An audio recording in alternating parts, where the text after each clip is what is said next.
ഇത് നമുക്കൊരു ബോട്ടിൻ്റെ ഇത് കാണാം. നമുക്ക് ഇതൊരു 25 മീറ്ററോ 20 മീറ്ററോ അങ്ങാണ്ട് ഉള്ള ഒരു ബോട്ടാണിത് നമുക്കിവിടെ വന്നിരിക്കുന്നത്. ഇത് നല്ല വീതിയുള്ളൊരു ബോട്ടാണ്. ഭയങ്കര ഉയരമാണ്. ഇതിൻ്റെ അകത്ത് കയറാൻ വേണ്ടിയിട്ട് ഭയങ്കര ബുദ്ധിമുട്ടാണ്. നമുക്ക് ഇതിൻ്റെ അകത്തുനിന്ന് കയറി ഇതിൻ്റെ കാര്യങ്ങളൊക്കെ അറിയാം.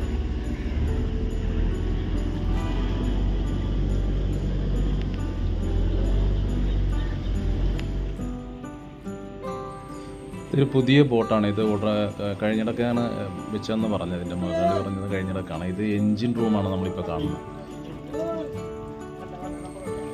ഇതിനകത്ത് നല്ല സ്പേസ് ഉണ്ട്. ഇതിൻ്റെ എൻജിൻ റൂമാണെങ്കിലും ഇതിൻ്റെ ബാക്ക് സൈഡ് ആണെങ്കിലൊക്കെ ഭയങ്കര നല്ല സ്പേസാണ് ഇതിന്. ഒത്തിരി ഫിഷൊക്കെ ഇതിൻ്റെ അടിയിൽ ഫിഷിനെ ഇറക്കി വെക്കാനുള്ള സംവിധാനങ്ങളും മറ്റേ സ്റ്റോറേജ് റൂമുകൾ ഇതിൻ്റെ അടിയിലുണ്ട്. ഒത്തിരി സ്പേസാണ്. ഒത്തിരി സ്പേസ് എന്ന് പറഞ്ഞാൽ നല്ല ഇതിൻ്റെ ഡക്ക് സൈഡൊക്കെ ഒരു ഇത് കാണിക്കുന്നില്ല. അതൊക്കെ എല്ലാം അതിൻ്റെ സ്റ്റോറേജ് റൂമുകളാണ്. അതിൻ്റെ അകത്ത് നല്ലൊരു സ്പേസാണ്. ശരിക്കും പറഞ്ഞാൽ ഒരു നില കെട്ടിടത്തിൻ്റെ അകത്ത് ഇരിക്കുന്ന പോലത്തെ ഒരു സ്പേസ് ഉണ്ട് അതിൻ്റെ അകത്ത്. ഇത്രയും നല്ല ലോങ്ങിലാണ് അത് സെറ്റ് ചെയ്തേക്കുന്നത്. ഇതാണ് അതിൻ്റെ റൂം. ഇതിൻ്റെ ബാത്റൂമൊക്കെ ഉണ്ട്. അവർക്ക് ഇപ്പോൾ പുതിയതിനൊക്കെ ബാത്റൂം വെക്കണമെന്നൊക്കെയാണ് പറയുന്നത്. അങ്ങനെ എല്ലാം വെൽ സെറ്റപ്പായിട്ടുള്ള സംഭവങ്ങളാണിത്. ഇതാണ് എൻജിൻ റൂം. എൻജിൻ റൂം ഭയങ്കര സ്പേഷ്യസ് ആണ്. ഇതിൻ്റെ അകത്ത് കാണുമ്പോൾ തന്നെ അറിയാം. ഒത്തിരി ഒരു വലിയ റൂമിനേക്കാളും നമ്മൾ വീടുകളിൽ വെക്കുന്ന വലിയ റൂമിനേക്കാളും വലിയൊരു സ്പേസാണ്.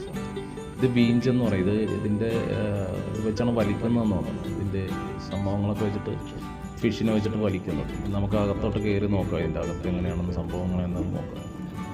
ഇതാണ് ഇത്രയും സ്പേഷ്യസ് ഉണ്ട് ഇതിൻ്റെ അകത്തൊക്കെ.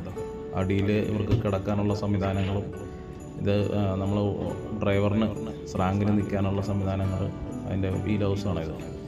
അപ്പോൾ ഇവിടെ നിന്ന് നോക്കിയാൽ കാണാം നല്ലൊരു വലിയൊരു വെസലാണ്, വലിയൊരു ബോട്ടാണിത്. ഇതിൻ്റെ അകത്ത് എല്ലാ സെറ്റപ്പും ഉണ്ട്. ഇതിന് TV ഉണ്ട്. ഇതിൻ്റെ അകത്ത് പാട്ടൊക്കെ കേൾക്കാം. അങ്ങനെയുള്ള എല്ലാ സെറ്റപ്പും ഉണ്ട്.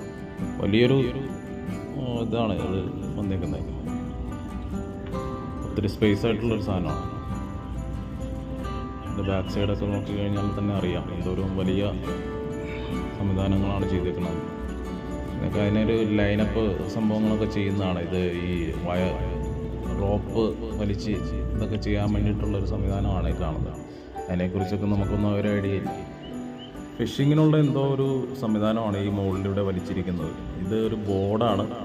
ഇതെന്തോ ഫിഷിങ്ങിന് വേണ്ടിയിട്ട് ചെയ്യുന്ന ഒരു പരിപാടിയാണ്. എന്തോ വലയിൽ കെട്ടിയിട്ട് അങ്ങനെ എന്തോ ചെയ്യുന്ന പരിപാടിയാണെന്ന് തോന്നുന്നു. നമുക്ക് അതിനെക്കുറിച്ചൊരു ഐഡിയ ഇല്ല. ഭയങ്കര വലിയൊരു വെസലാണ്. ഒത്തിരി ഭയങ്കര വലുതായിട്ടാണ് ഇത് ചെയ്തത്. നമ്മളിപ്പോൾ ഇതിൻ്റെ അകത്ത് കാണുമ്പോൾ ഒരു ചെറിയൊരു സംഭവമായിട്ട് തോന്നത്തുള്ളൂ. പക്ഷേ ഭയങ്കര വലിയൊരു ഇതാണ്. ലോങ്ങിൽ നിന്നാൽ തന്നെ നോക്കിയാൽ കണ്ട ഒരു സാധാരണ ബോട്ടുകളെ പോലെയൊന്നുമല്ല. അത് ഒത്തിരി വലുതാണ്.